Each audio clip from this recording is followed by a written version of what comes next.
Hi, everybody, and welcome back to Narrow Path Man with myself, Luke McCann. Really cool conversation I just had yesterday with Grant May. Grant has already made several waves across social media in the world of politics.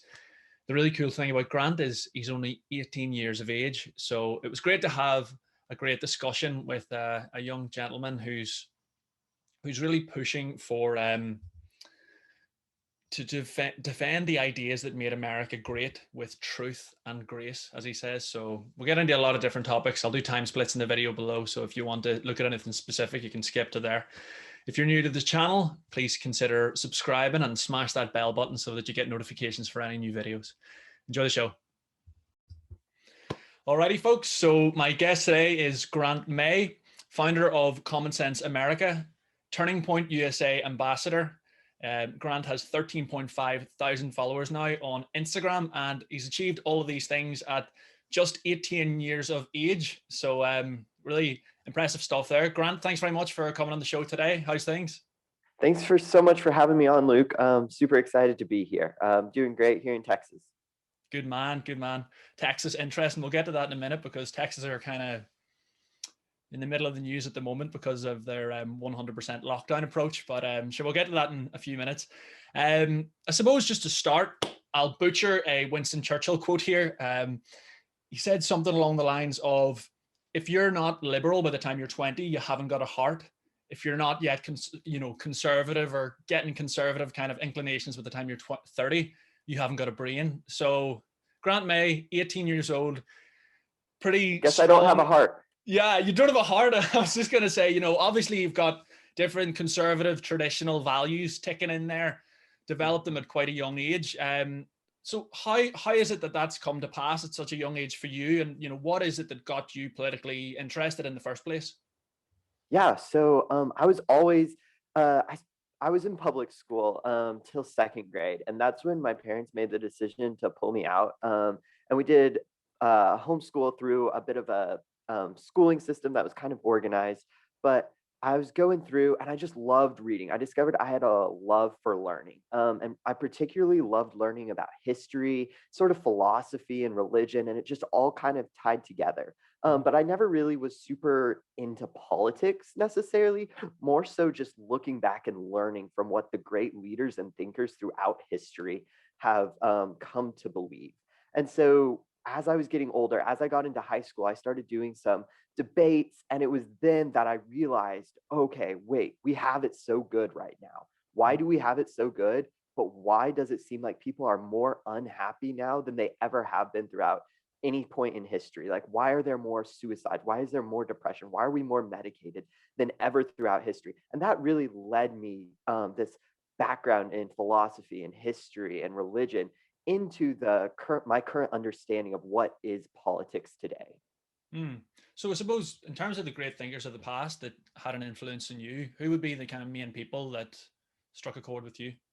Yeah, there's lots, but some that I really admire, probably my greatest influence would be Chuck Colson, who was involved with Richard Nixon in his cabinet, but he was not a believer in Christ. And he was known as Nixon's hatchet man, which was not a very good thing. He ended up going to jail for his involvement in Watergate.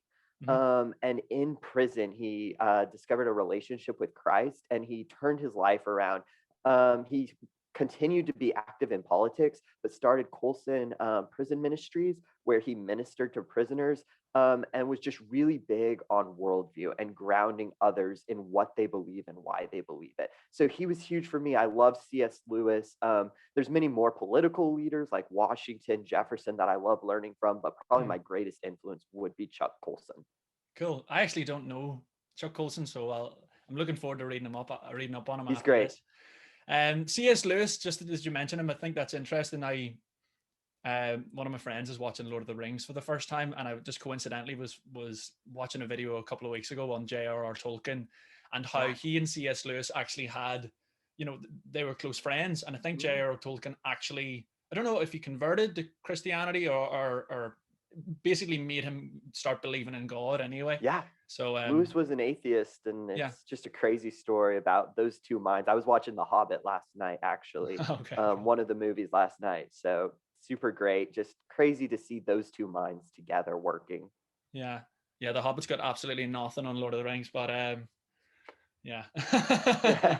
It's funny. It's like a generational thing. You know, I was like 14 Yeah. whenever the Lord of the Rings movies came out, and then the Hobbit Okay. came out more recently, and not a fan at all, but all good, positive messages anyway. So, Common Sense America. I don't know if you're familiar with Charlie Munger, the vice president of Berkshire Hathaway, along with Warren Buffett. But it's funny, he often talks about uncommon sense because he says it's not common at all. You know, people say common sense, but many people don't have it.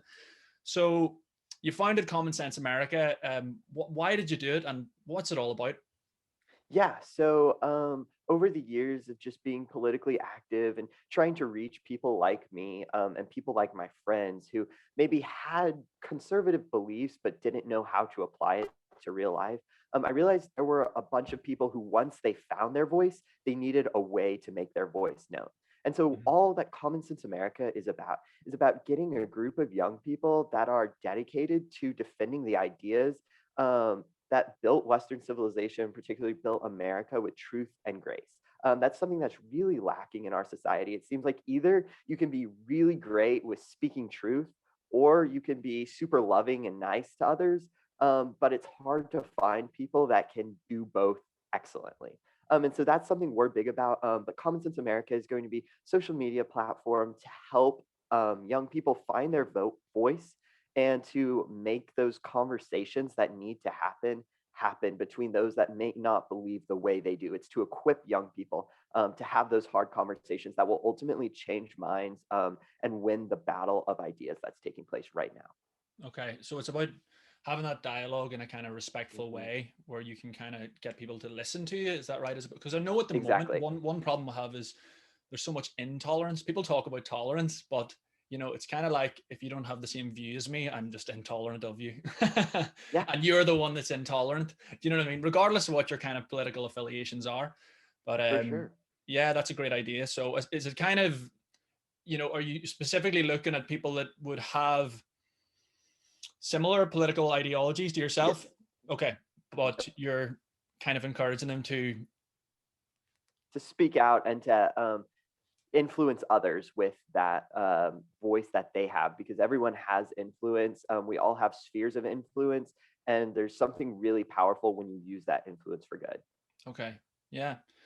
So I know that you have like a number of core values in Common Sense Mhm. America. So I'll just kind of go through each of them and just ask you to elaborate on each really. So Yeah.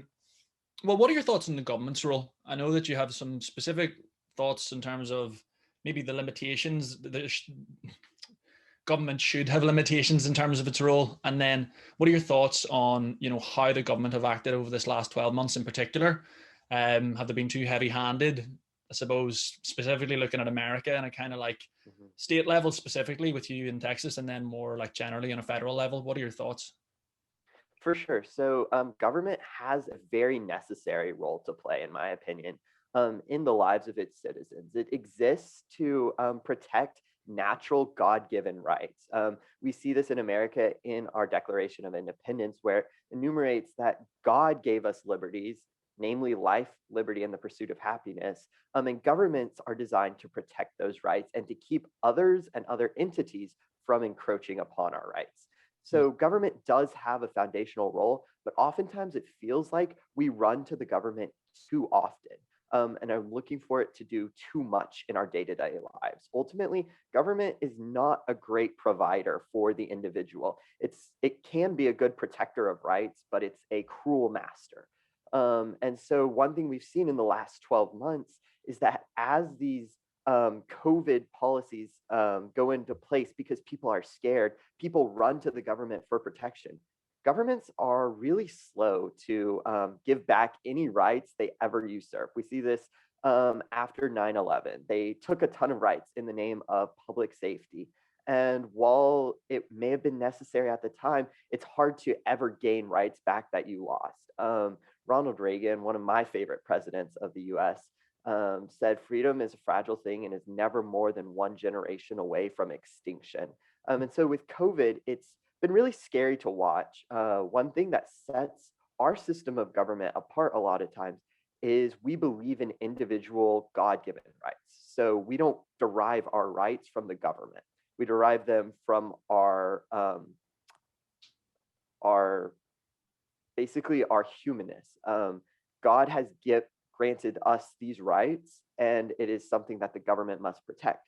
Well, during these COVID policies, you see people running to the government and saying, hey, we're scared. We need you to keep us safe.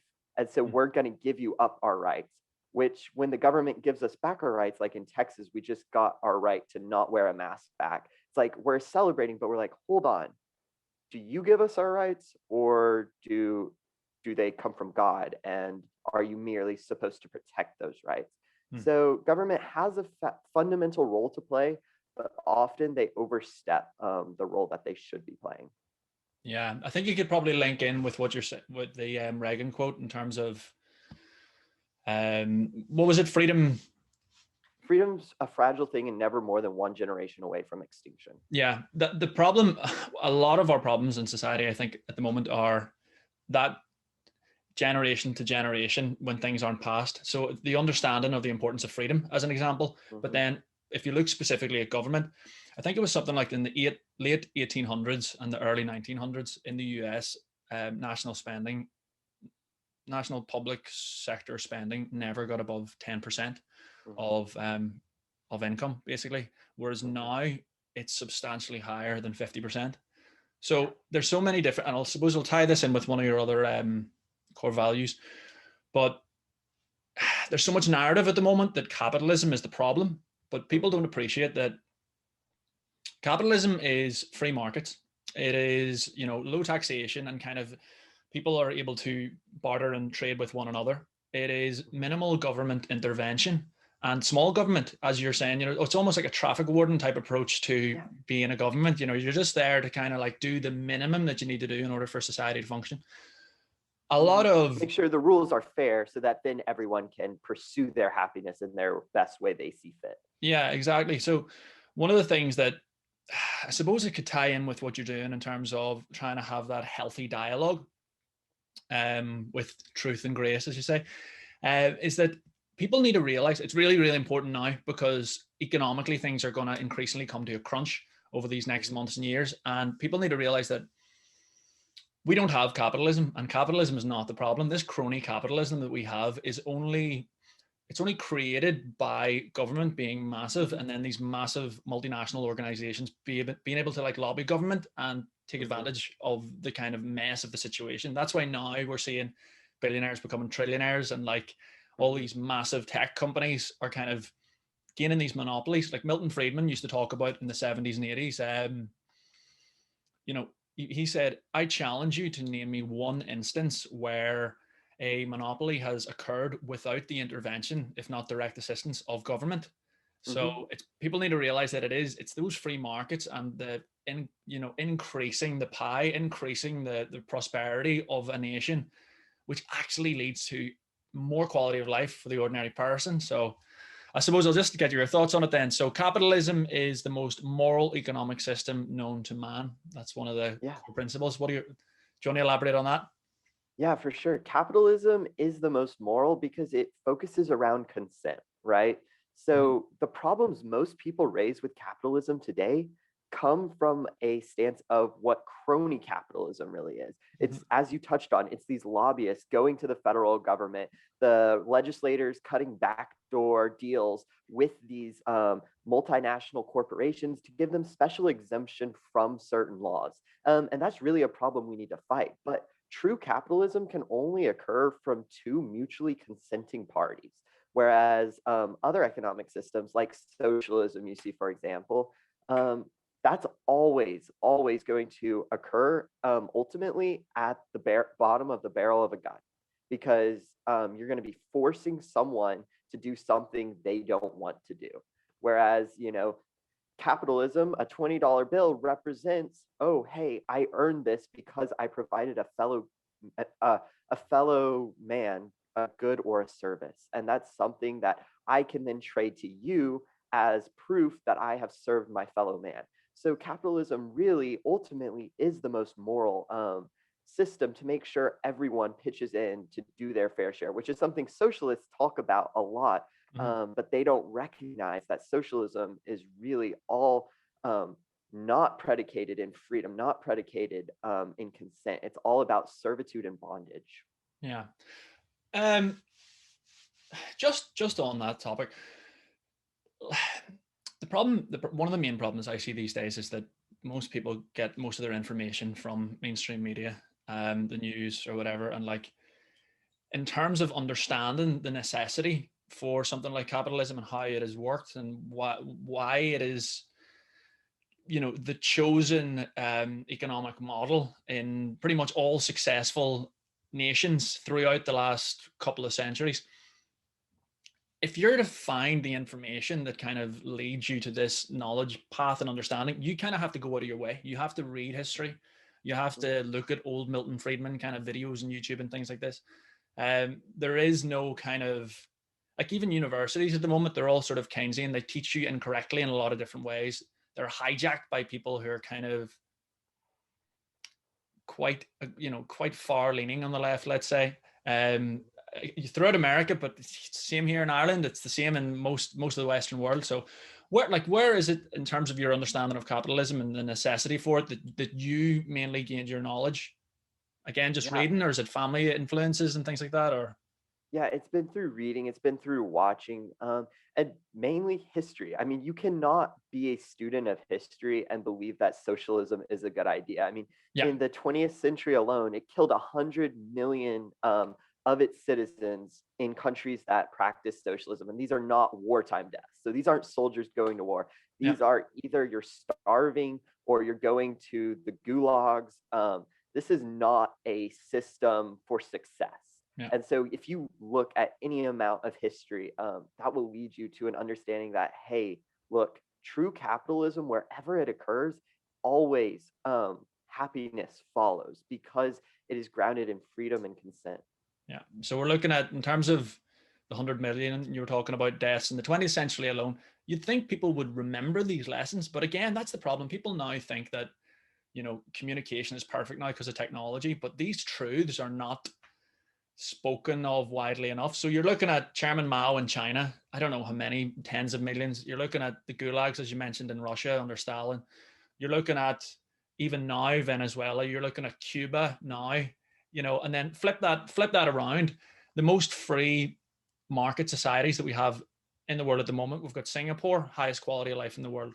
We've got Switzerland. Yeah, absolutely. There's just, and that's the thing. Whenever America was more free, more economically free, quality of life was higher. More people were coming. People were coming from Europe all the time to go there. People aren't really coming from Europe now. You do have people that are trying to make way there to escape other atrocities in Southern America, primarily. But you think people would learn these lessons, but there is, I suppose, just people just kind of want to blame the system, whatever that system is, for all their problems, rather than looking in the mirror. But yeah, so I suppose these are truths, as you say. This is another one of your core values. Truth is necessary for any society to flourish. Truth is absolute. What do you mean by truth? Is this just facts over feelings? Is that what it's all about, or? Not necessarily. Facts do come into it, but truth is a much more broad, general term, because truth has the potential for so much good. And in the absence of truth, you see certain societies commit atrocities. So you look at 1939 Germany, where Hitler convinced people that to turn on their fellow Germans and to turn them in, to send them to concentration camps. It wasn't just one man calling the shots. It was a group of people taking over control of the means of information, being able to convince people what is truth and to change their definition of truth. And so the lack thereof of truth allowed the nation of Germany to commit tremendous atrocities. And so when I talk about truth, I talk about an objective reality that everyone is aware of, but sometimes we try to suppress. And so that's what I mean by truth when we talk about that. Okay, so I suppose a natural stem from there, talking about truth, and probably the most Certainly, as a Catholic, as a Christian in general, the most important moral kind of responsibility that we have to step up in terms of all around the world at the moment is being pro-life, and it's Mhm. especially a challenge for males, for young males who are told that you're not allowed an opinion on this, and you're a body if you do, type thing. One of your core principles again is life begins its conception and continues until natural death. What are your thoughts on this? Yeah, it's such a tough issue for so many people involved, because oftentimes it can sound like, as Paul writes, that the pro-life movement is a bunch of clanging gongs, if we don't speak with love. Because ultimately, abortion is a really personal and a really tough matter for many women involved, and a lot of times it's because a father figure won't stay. He'll abandon a girl that he's been with and leave her in a really tough situation. So it's a really tricky situation. Mhm. But ultimately, the pro life movement believes that no matter the situation, life is worth it. There are tons of adoption agencies that are out there waiting for babies. But ultimately, you look at COVID, that's a huge thing in the news lately because of the havoc it's wreaked worldwide. I forget the exact number, but I believe it was 1.3, according to the WHO, million people died from COVID in 2020. And that's heartbreaking and devastating. But the number a lot of people won't share is that 43.7 million babies lost their lives in 2020 because of abortion. This is, in my opinion, the great civil rights issue of my generation. And we have to stand for life because Martin Luther King Jr., great civil rights leader, he articulated that injustice anywhere is a threat to justice everywhere. And so, if we aren't ensuring that the most basic of human rights is afforded to our most vulnerable, we become desensitized to a lot of different issues, and it will lead to down a really, really dark path. So we have to be willing to take a stand for life boldly, regardless of what other people will think or say about us. Yeah, no, I totally agree. And I have great admiration for that being such a kind of core part of what it is that you're doing. Here, actually, I think the word desensitized is like a perfect word, because we're then heading in the direction of euthanasia in different countries, but we're also, like, if I look at locally here in Northern Ireland, one thing which, so we actually had pretty good laws in terms of protecting unborn children until last year. We had it imposed upon us by the UK government, Mm. pretty much the most aggressive pro-abortion policies that there are in Europe. So now we have a push at the moment, because if you have a disability as a child, an unborn child, you can be terminated right up until the moment of birth. If you have any form of non-fatal disability, so that includes like Down syndrome and things like this, like right up until birth. And there's all sorts of statistics or scientific evidence now to show that after 5 or 6 weeks, baby has a heartbeat, a baby can feel pain and things like this. Hmm. And that's 5 or 6 weeks, never mind 9 months, and still you're Yeah. still able to be killed. So it is a crazy time, and I understand that it is very sensitive, and it's not about judgment or anything like that, but it is just about trying to open people's minds up to the idea that, hang on, this is literally a child. From the moment of conception, it has unique genetic code, it has fingerprints, it has eye color, it has gender. Um, and yeah, from as early as 5 or 6 weeks, it can feel pain. It has a heartbeat, and you think that it's like, people are told, again, it's so misleading by media and things like this. This is like, oh, but it's women's rights. It's like, it's not a rights issue if you're literally killing a baby that's ready to, 2 months ago would have potentially survived, if it was born. So really tough issue. But again, it's just about having that dialogue, having more confidence and bravery, and having that dialogue, and getting more men in particular, willing to just have the discussion and learn about it, because it's too easy for me. I just think it's a cop out in younger generations. Like, again, I'm 29, you're 18, but even like my generation, even the generation above me, men are just like, oh, it's nothing to do with me. And it's a complete cop out, because men know that it is to do with them, but they know deep down, But yeah, it's just It's another. it, Go it's ahead. so Go ahead. important here in the States. Like, we have abortions up till the point of birth in New York, not even um, fetal like problems in the womb.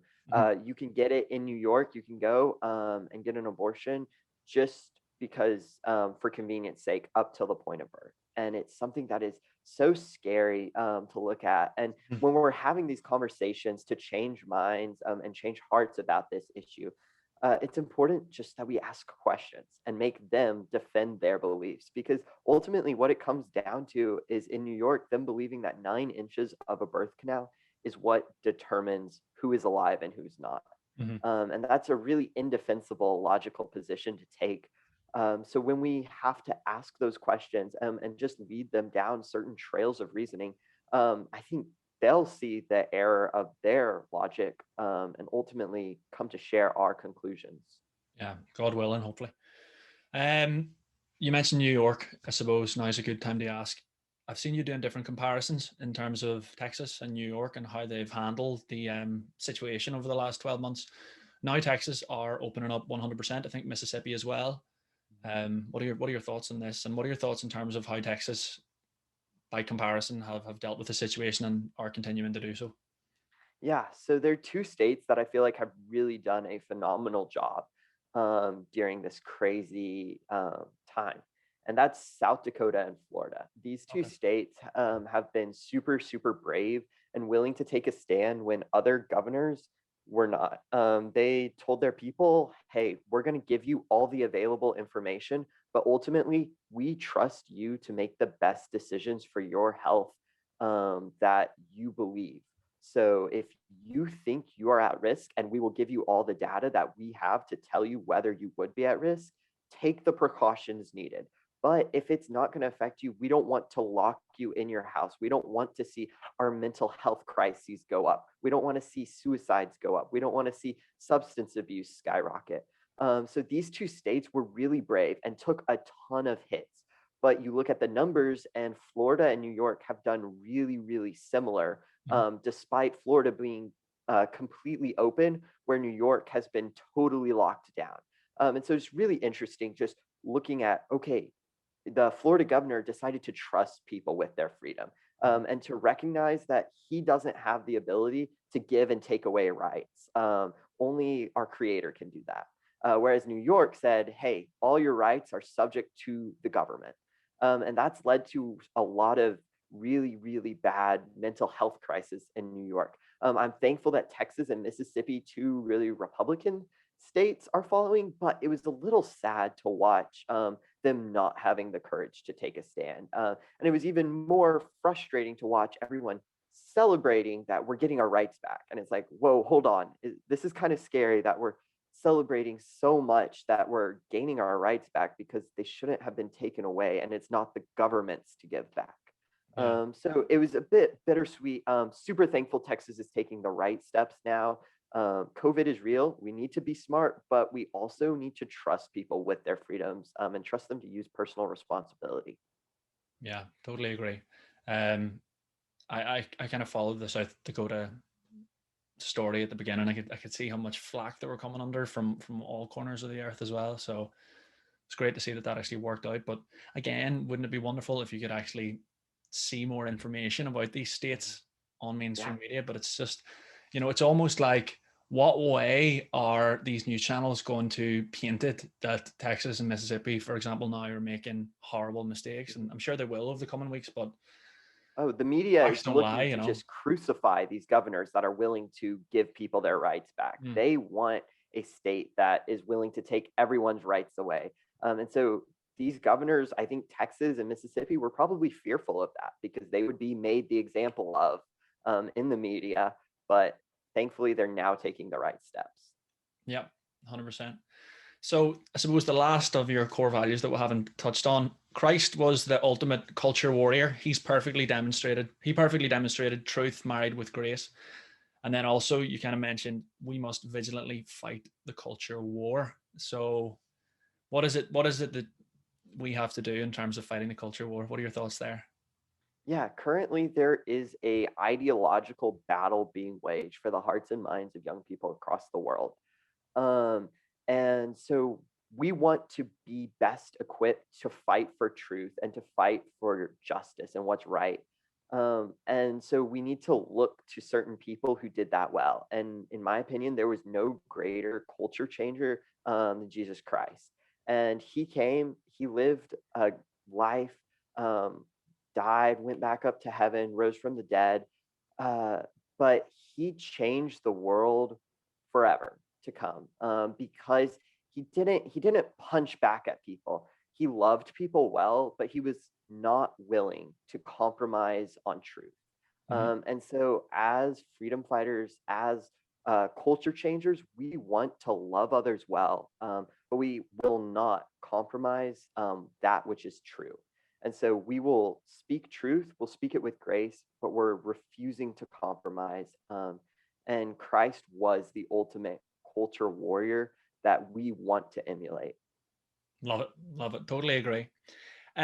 So I'm sure a lot of people listening to this will have very, very, very similar thoughts to you, but may have kind of, to this point at least, sat on the sidelines. What would your message be to people who kind of have these kind of similar perceptions, but haven't yet thrown their hat in the ring?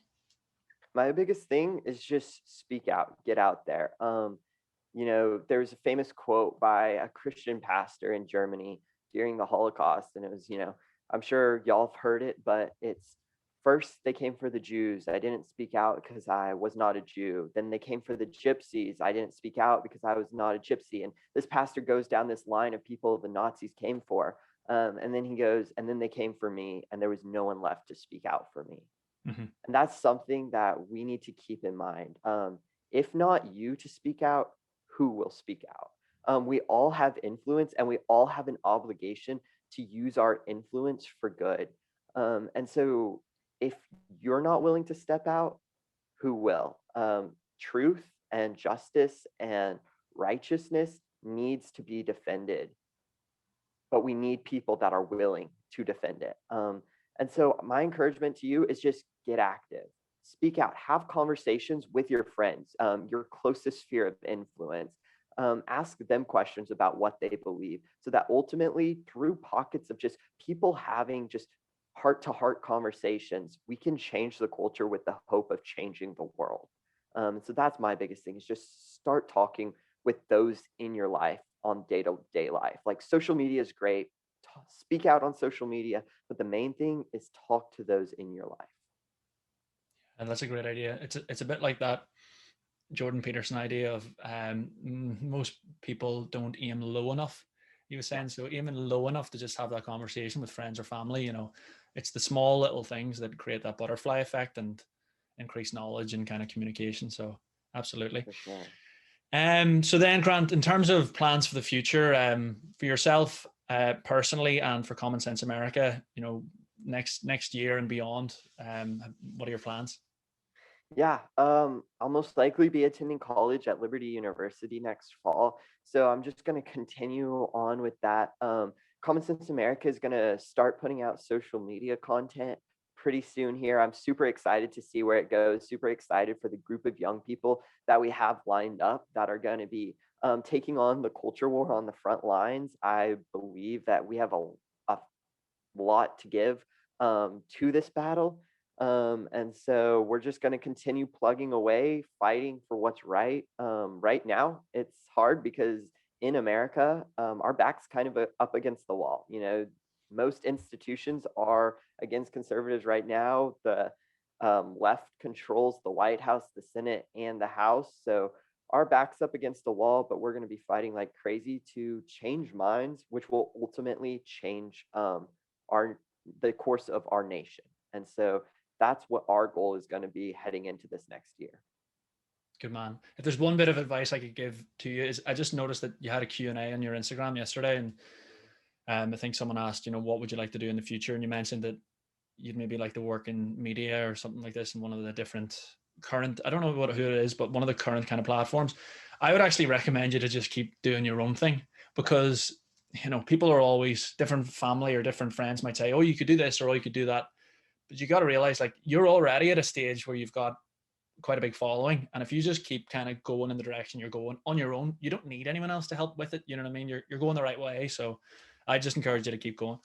And then lastly, I ask everyone this, Is there anything you're excited about for the rest of 2021? I'm just excited to see the relationships kind of emerge leaving this COVID crazy quarantine. I Mm, believe a lot of people have grown closer during this time.